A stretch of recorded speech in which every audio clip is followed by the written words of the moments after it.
All right, so we're back for another retro review. Dallas, season 1, episode 3. Let's go. Ain't it obvious?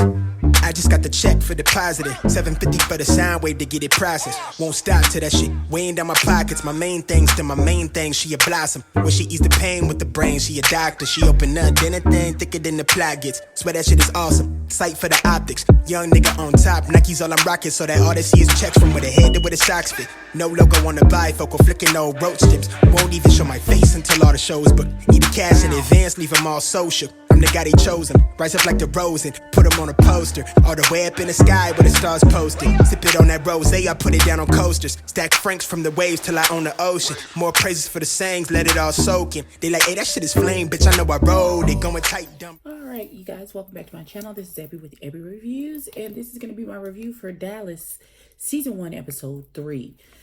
So we start in the office, and they are there's a lot of construction going on inside the office where carpenters are actually building some cabinets or something in Bobby's office.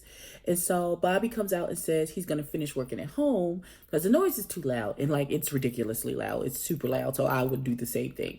So JR's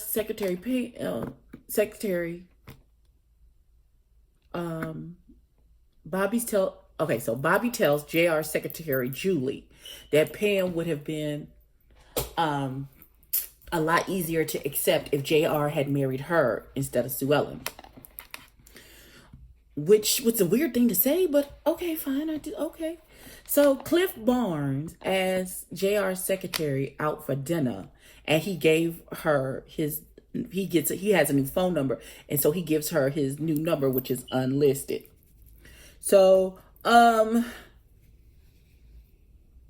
we're back at the ranch, and Daddy Ewing and the senator are playing cards and drinking. And they're talking about Cliff Barnes, and he's causing problems with the senator. The senator says no, he's not causing him any issues. He's like, but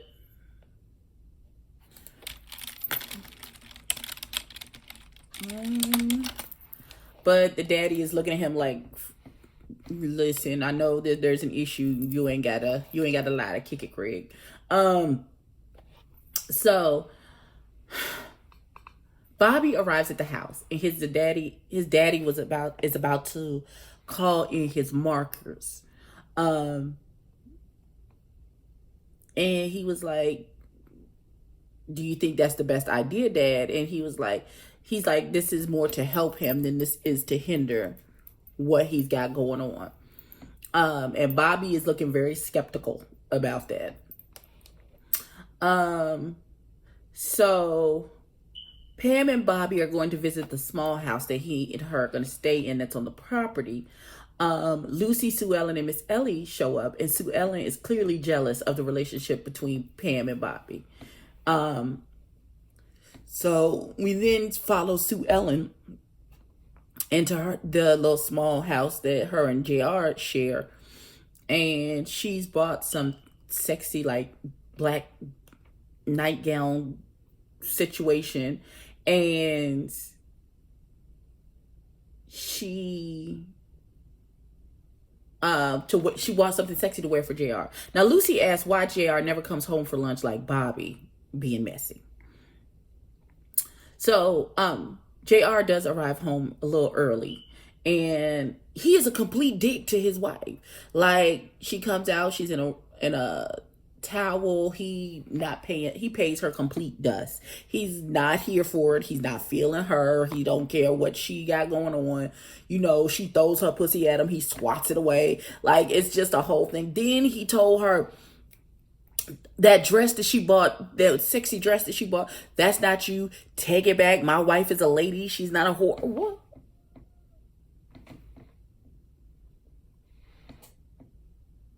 Did you call me, my nigga, did you call me a whore? Did you call me a whore? A whore? My nigga, I'm your wife. I'm throwing this pussy at you. What you mean? So she practically begs him, and he runs out and goes to see his secretary. His secretary tries to send him back to his wife. She's like, well, go fuck your wife. I don't understand why you're here. Um,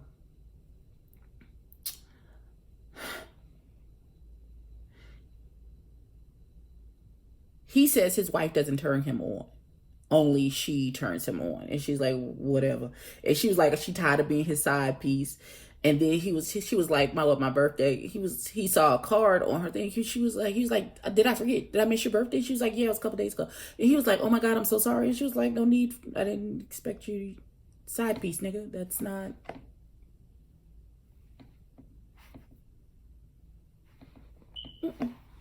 So, oh God. So this nigga pulls out $100. They kissing on the bed, and she pulls out $100 bill and puts it on her shoulder and tells her ass to go buy herself something nice. So you basically just called her your whore, is what because that's how it came across, bruh. So that then sends Julie on the 750. It takes Julie to a 750. Julie is the secretary. And I understand. So she gets pissed and she sees Cliff Barnes' numbers and goes to call him and agrees to go to dinner with him. And she's going to pay for it. He was like, okay, I would love to take you out. She's like, no, I got it. I'll take you out. I got money. She's going to use the $100 that she got from JR to pay for the dinner. So,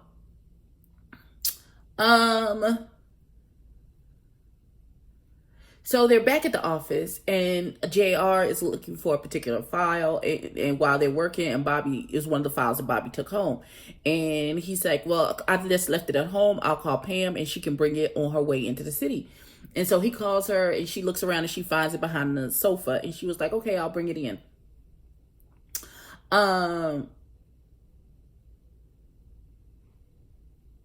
So Pam brings the file into the office and she gives it to Julie. And she's like, if you could give this to Bobby, he left this at home. And she was like, sure. And so she walks off. And then she goes to see her brother. And they have a little conversation. And she's like, when are you going to stop being a jackass? Well, leave my husband and his family alone. You know, you full of shit. What the fuck is you doing? And he was like, clearly he has a vendetta. It's not just, oh, I'm trying to help the people. He literally has a vendetta just against JR and Bobby and against the Ewings as a family. So, we then see Cliff and the secretary are at Cliff Barnes' place. They start kissing. Julie pulls out a paper out of her purse, calls it a bonus once they done fucking. So then we see the next day, Cliff Barnes is holding a press conference, and whatever that piece of paper is that Julie gave him was the deed to the senator's home. He remortgaged his home off a loan. He mortgaged his house for a loan from the Ewings, and he hasn't paid now one dime of that. It's been years, and he hasn't paid any money back. And that's how they've had him in their pocket this whole time. Because if they call in the deed, then he would have to come up with all of that money. And clearly he doesn't have it. So Cliff Barnes is bringing it to people's attention and talk about how, this is what's going on. So one of the reporters is one of JR's plants. And so he immediately calls JR and tells him the shit's about to hit the fan about this loan. JR immediately blames Pam. He's like, Pam is the only person who had the file, who wasn't one of us. And clearly she gave it to her brother, Blase Bloom. She's the culprit. Bobby is not having that. He defends his wife. Nobody in his family sticks up for them. They go to stay at a hotel after a big brouhaha at dinner. Pam then goes to confront Cliff about where he got the paper. And he's trying to play dumb. And his sister's like, I'm not stupid. Don't play dumb with me. So then Julie calls him about why he showed everyone the papers. And he was like, I thought that's why you gave me the paperwork. And she was like, I didn't think you were going to then do a fucking press conference, you bastard. So, to get off the hook, they have to call in the loan and say it was an oversight. But in doing so, the senator will lose his house. Because what's really going to happen is that they're going to call in the deed. They're going to call in the loan, and knowing that he doesn't have the money, they're gonna backdoor and lend him the money, and so give him the money so that he can pay the loan, so he doesn't lose his house. However, he is going to have to resign his seat as a senator. It's a trade-off.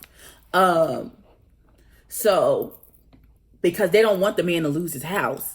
But he's no longer, their situation is no longer advantageous now that it's out that this is how they called in his market and they got him on payroll. So Pam and Bobby are trying to figure out how Cliff got the paperwork. Pam suggested the secretary, Jill, but they dismissed that right out of hand. No, why would they do that? So Pam and Bobby find Cliff's unlisted number at Jill's desk and figure out she is there with him. The news then reports that the senator is retiring, and then the way that Cliff is pissed off that this didn't work the way he wanted it to, for the Ewings to be in trouble. She realizes that he's obsessed with the Ewing and it's not about doing right for the people. So she tells Cliff that he and JR are the same. They're both users. And Cliff said, well, I told you up front that I was going to use you. So why you mad though? And so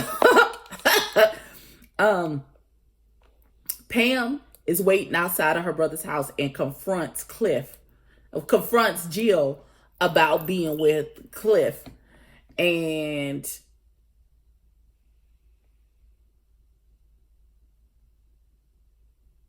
Bobby then confronts JR and tells him that Jill gave Cliff the papers. When JR then confronts Jill, she admits it and then she quits. So JR has to come home and eat crow and apologize to Pam for blaming her for this whole situation. And Lucy makes them kiss and make up. I don't know why. What is it about Lucy getting other people to kiss Pam? But she got to think about that. And that's how the episode ended. Like this episode was a lot. There was a lot going on in this particular episode. So this is my retro review of Dallas season 1, episode 3.